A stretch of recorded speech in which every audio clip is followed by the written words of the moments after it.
under control. But still, voices in Congress were not satisfied. And now talk got to the United Nations.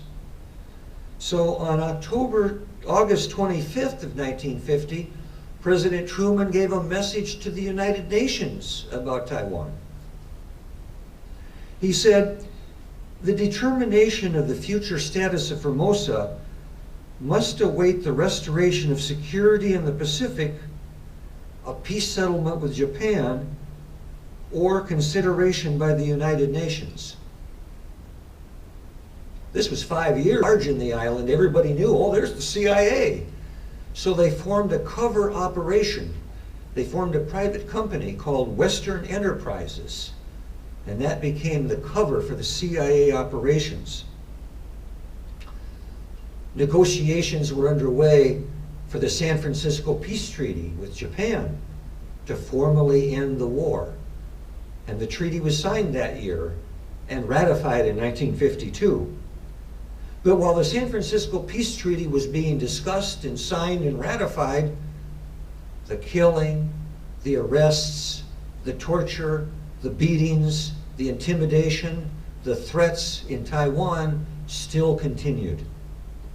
And the Americans did nothing.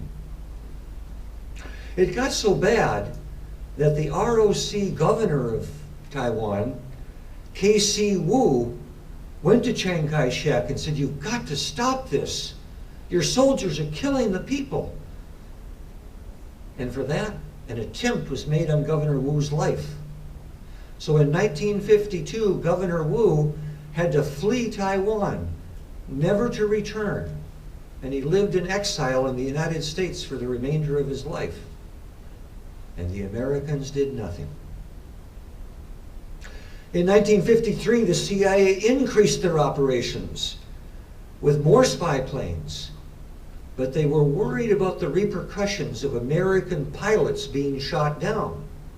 So the American CIA began training ROC pilots to fly the American planes. And they formed a special squadron called the Black Bats. And then another squadron was formed called the Black Cats. And the Black Bats and the Black Cats flew spy missions for the United States government. 148 Black Cat pilots were shot down and killed during the many years that the CIA-sponsored spying continued. The ROC pilots flew P-2s, B-17s, and B-26 planes into China for the American Central Intelligence Agency. And then when the American government developed a new spy plane, the U-2, we trained the ROC pilots for that, and America flew U-2 flights from Taiwan over China until 1974. America cooperated with the secret police of Taiwan because we wanted to use it as a spy base.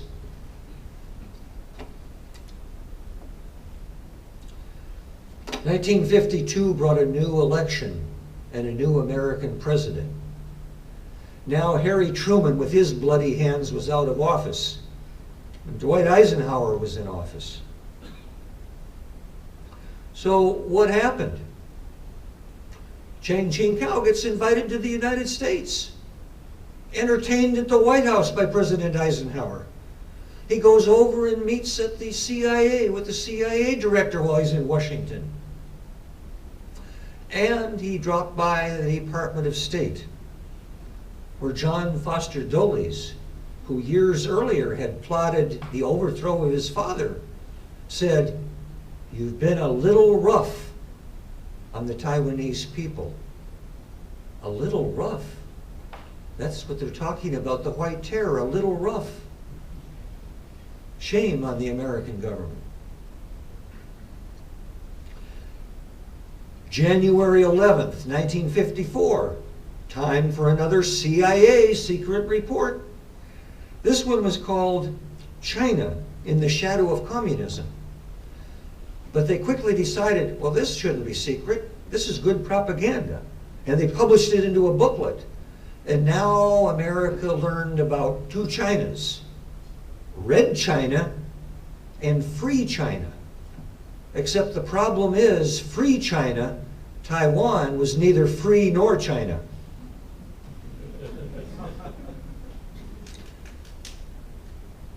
The Department of State publication, China in the Shadow of Communism, was simply propaganda, pro-ROC propaganda. Now the Americans, instead of being silent about the atrocities committed in the island, was defending and promoting the regime. Chinese began shelling Quemoy and Matsu that year. Members of Congress said, whoa, what's going on here? It's getting out of hand. And on December 1st, 1954, the Mutual Defense Treaty was announced. January 24th, 1955. Now President Eisenhower makes his own message to Congress about Taiwan. President Eisenhower. Since the end of Japanese hostilities in 1945, Formosa and the Pescadores have been in the friendly hands of our loyal ally, the Republic of China. Friendly hands? The ROC had bloody hands. Shame on Dwight Eisenhower for saying that. America's foreign policy with respect to Taiwan, I call the four doubles. Double talk, double standard, double dealing, and double cross. April 16th, 1955, another CIA report. This one was going to stay secret and remain secret for years and years and years, hidden away from the American public. And of course, the Taiwanese people never had an idea what the American spy agency was saying. This secret CIA report was titled, Morale on Taiwan. Well, I would think the morale of the people on Taiwan, suffering as they were, would be of interest to the American government. But it turns out that the CIA report was not about the morale of the Taiwanese people who were doing the suffering. It was about the morale of the ROC mainlanders. That's what the report was about. Let's read a little from the secret CIA report. Strong countermeasures are being enforced throughout the island against communism, which is being effectively suppressed. Strong countermeasures, effective suppression. Those are the code words for white terror. The Taiwanese have some resentment of the ROC invaders. The CIA was even actually at this point calling them invaders. But I think the phrase some resentment didn't come very close to describing the suffering and the pain of the Taiwanese people. But the psychological factor of the Taiwanese people is of little importance, the CIA said, because the Taiwanese people are largely passive. So the CIA report identified the four groups of people who they were concerned about. The first group was Chiang Kai-shek, his family, and his immediate circle of advisors, about 100 people. And they said that's the most important group that we should be concerned about. The second group that the CIA said has some degree of importance is the military and security officers. The third group is the ROC government officers. And the fourth group are the rest of the mainlanders. But the CIA said really the only two groups we need to worry about their morale are the soldiers, the secret police, and Chiang Kai-shek's family and friends. And the morale of anybody else doesn't matter. Secret, they marked it.